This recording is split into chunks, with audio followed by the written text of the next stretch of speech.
Alhamdulillah, Alhamdulillahi Rabbil Alamin. Allahumma salli ala Sayyidina Muhammad wa ala ali Sayyidina Muhammad. Kita dalam segala urusan dunia mengambil keputusan, kita harus bermusyawarah.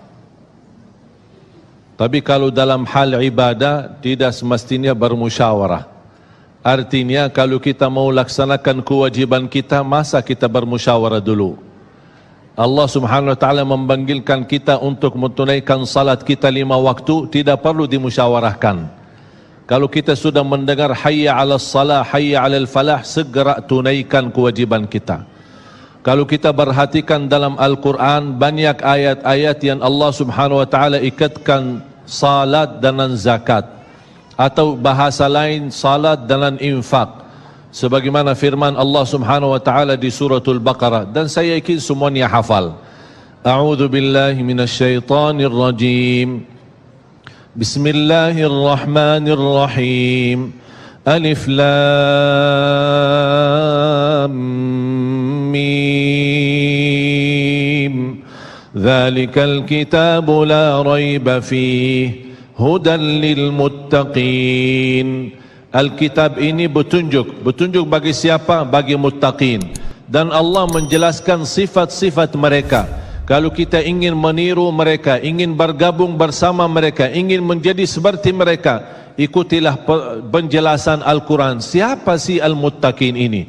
Allah Subhanahu wa taala sebutkan, الذين يؤمنون بالغيب ويقيمون الصلاة ومما رزقناهم ينفقون. Mereka adalah yang beriman tentang gaib. Apa yang gaib? Allah, malaikat, jannah, surga, neraka, segala sesuatu yang gaib mereka percaya, walaupun mereka tidak melihat dengan mata sendiri. Dan sifat mereka alladzina yuqimuna as-salah. Beda artinya yuqimuna as-salah sama yusallun. Ada orang hanya kerjakan salat, tapi ada orang mendirikan salat.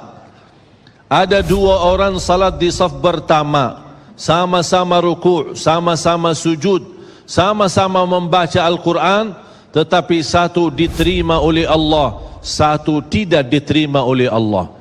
Apa persoalannya? Karena satu menghadap Allah dengan hatinya, dan satu hanya menghadap Allah dengan fisik badannya. Makanya kita melihat orang yang salat dengan hatinya, nikmat salatnya, bisa tenang bacaannya, tenang rukuknya, tenang sujudnya. Beda sama orang yang buru-buru melaksanakan salat. Saya pernah masuk satu masjid, habis saya tahiyatul masjid duduk.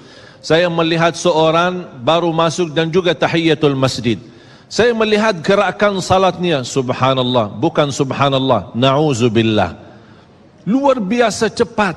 Saya hanya menangkapi bacaan gerakan salatnya. Saya baca Al-Fatihah, saya baru selesai waladdallin amin, dengan saya mencuba bagaimana bandingkan bacaan Al-Fatihah dengan salat beliau, dia sudah sampai ke tahiyat, padahal baru saya selesai surat Al-Fatihah.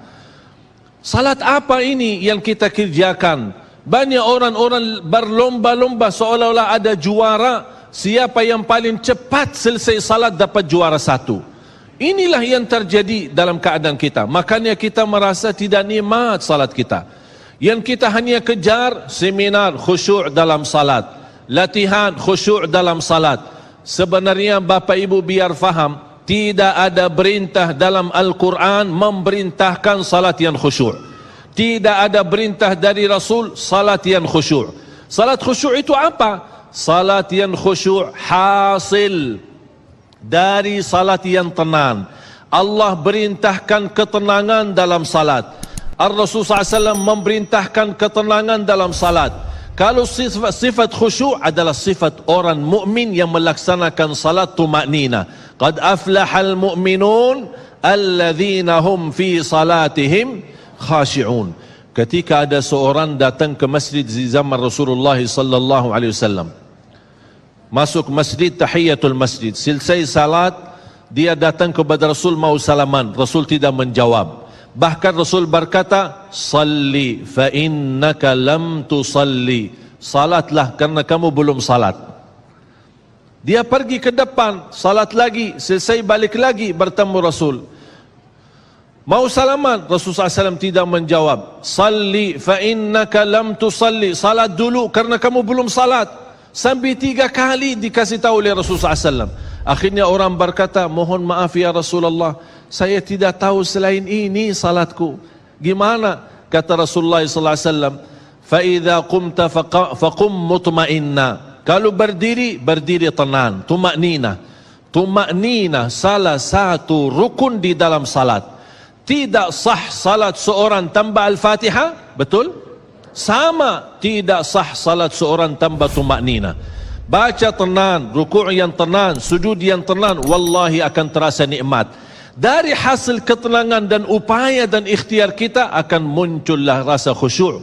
Karena khusyuk bukan sesuatu yang datang dari luar, tapi khusyuk sudah ada di dalam hati. Tinggal bagaimana cara dikelola, bagaimana bisa dikembangkan cara salat yang tenang.